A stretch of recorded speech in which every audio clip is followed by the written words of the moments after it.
Hello everyone, আসসালামু আলাইকুম। আমি আফসানা নিয়ামল আপনাদের সবাইকে স্বাগত জানাচ্ছি আজকের রেসিপি দেখার জন্য।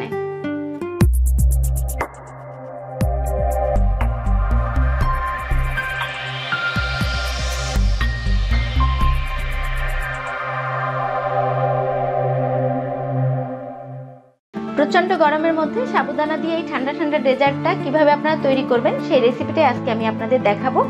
এটা তৈরি করা খুবই সহজ, খেতে অসম্ভব মজা হয়, তাই মনে হলো যে রেসিপিটা আপনাদের সঙ্গে শেয়ার করি, তাই ভিডিওটা তৈরি করলাম। তাহলে চলুন রেসিপিটা দেখে আসি।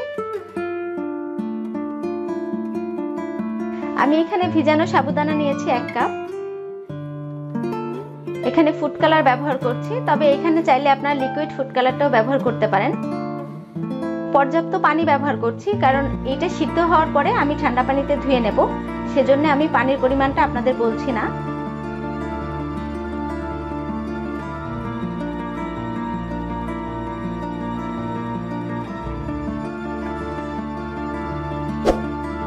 এখানে হাফ কাপ সাবুদানা ব্যবহার করছি। এইটা আমি সেম প্রসেসে সিদ্ধ করেছি, শুধু ফুড কালার ছাড়া। দিয়ে দিচ্ছি কিছু কাজু বাদাম, কিছু কিশমিশ, সামান্য কিছু আপেল কুচি, সামান্য ব্যানানা কুচি, আর এখানে 1 টেবিল চামচ মধু ব্যবহার করেছি। তবে মধুর ব্যাপারটা একেবারে অপশনাল, আপনারা না চাইলে নাও দিতে পারেন। 2টো জিরো ক্যাল ব্যবহার করেছি, তবে এই জিরো ক্যালের জায়গায় আপনারা চিনি ব্যবহার করতে চাইলেও চিনি ব্যবহার করতে পারবেন।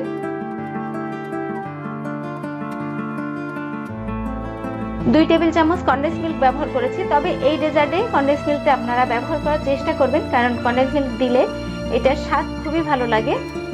এখানে লিকুইড গরুর দুধ দিয়ে দিলাম 1 কাপ।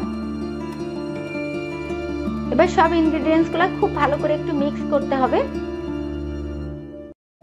আর আপনারা যারা এত সময় আমার ভিডিও দেখছেন সবাইকে অসংখ্য ধন্যবাদ জানাচ্ছি।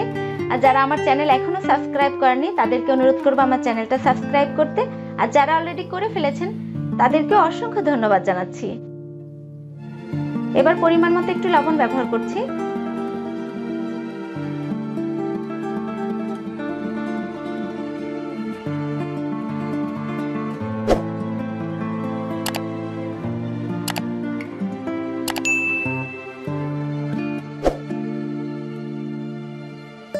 এবার আমি সাবুদানাকে সার্ভিং বলে নিয়ে আইসক্রিম দিয়ে দিচ্ছি। তবে এখানে আপনাদের কাছে যদি আইসক্রিম না থাকে সেই ক্ষেত্রে আপনারা কিছু বরফ কুচি ব্যবহার করতে পারেন, তাহলেও খেতে ভালো লাগবে। আর এই ডেজার্টটা অবশ্যই আপনারা বাসায় তৈরি করবেন, কারণ এটা অনেক বেশি মজার হয়, অনেক বেশি হেলদি হয়।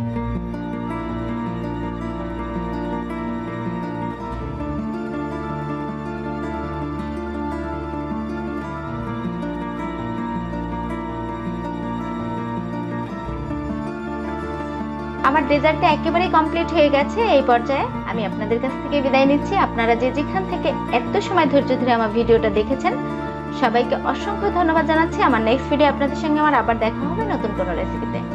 সেই পর্যন্ত আপনারা সবাই ভালো থাকবেন, সুস্থ থাকবেন, আমার এবং আমার ফ্যামিলির জন্য দোয়া করবেন। আল্লাহ হাফেজ।